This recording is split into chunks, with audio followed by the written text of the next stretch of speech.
Hoje eu vou contar para vocês a história de um dos monumentos mais famosos e impressionantes do mundo. Um verdadeiro símbolo da França, da ousadia e da engenharia. A Torre Eiffel. Mas vocês sabiam que, quando ela foi construída, muita gente em Paris não gostou nem um pouco dessa gigante de ferro, que quase foi derrubada logo depois de pronta.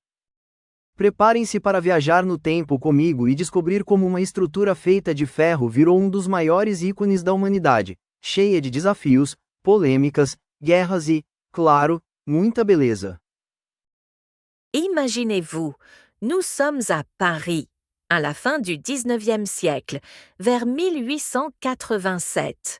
La ville est pleine de vie, d'artistes, d'inventeurs, d'une énergie incroyable. Paris veut montrer au monde qu'elle est une métropole moderne, qu'elle innove, qu'elle est à la pointe de la technologie et de la culture. Pour cela, la France organise l'exposition universelle de 1889, un événement gigantesque pour célébrer les 100 ans de la Révolution française. Ils veulent une attraction principale qui éblouisse tout le monde. C'est là qu'intervient notre personnage principal, Gustave Eiffel. Ce n'est pas un artiste ni un peintre, c'est un ingénieur. Mais pas n'importe quel ingénieur, un passionné de fer, de ponts, de structures qui défend le ciel.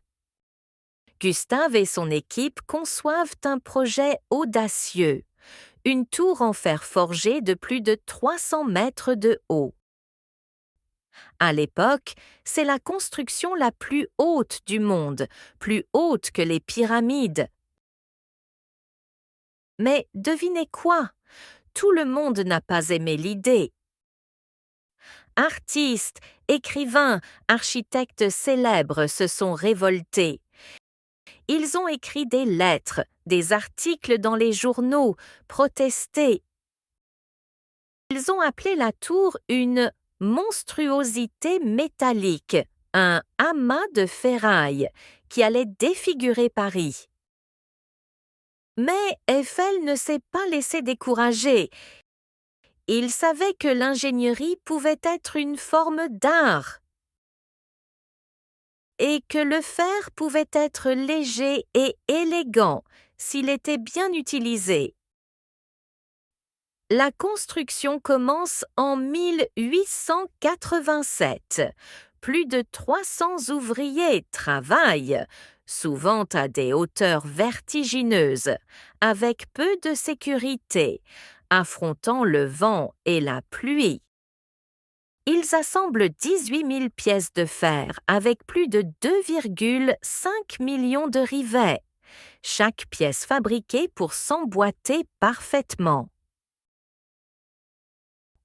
Pouvez-vous imaginer la sensation de voir cette structure grandir jour après jour?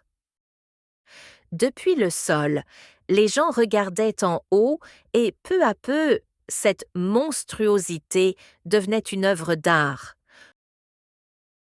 Le 31 mars 1889, la tour est terminée. À l'inauguration, tous les regards se tournent vers ce géant de fer. La tour mesure 324 mètres, ce qui en fait la construction la plus haute du monde pendant près de 40 ans. Et ce n'est pas tout. Rapidement, elle devient une sensation. Des millions de visiteurs montent au sommet pour voir Paris comme jamais auparavant. Mais l'histoire n'a pas été que du succès immédiat. La tour devait être démontée après 20 ans, selon le contrat signé. Elle a failli être détruite, mais quelque chose l'a sauvée, la technologie. Au tournant du XXe siècle, on commence à utiliser la tour pour des transmissions radio. Sa hauteur parfaite permet d'envoyer des signaux sur de grandes distances. Ainsi, la tour devient un équipement important de télécommunication et gagne plusieurs années de vie. Pendant la Première Guerre mondiale, elle aide à intercepter les communications ennemies. Et pendant la Seconde Guerre mondiale, lorsque les nazis occupent Paris, les Français sabotent les ascenseurs pour empêcher Hitler de monter. On dit qu'il a essayé, mais il a renoncé. Aujourd'hui, plus de 130 ans plus tard, la tour Eiffel est toujours là, brillante la nuit, illuminant la ville lumière. C'est l'un des monuments les plus visités au monde, symbole de la France, du courage et de l'innovation. Ainsi, née au milieu des critiques et du scepticisme, elle est devenue l'un des icônes les plus aimées de l'histoire.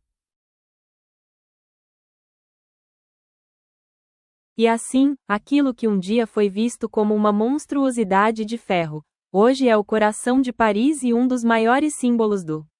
A Torre Eiffel nos lembra que até as ideias mais criticadas podem se transformar em obras eternas.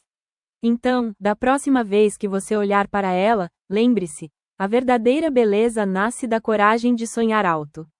Siga e curta para mais.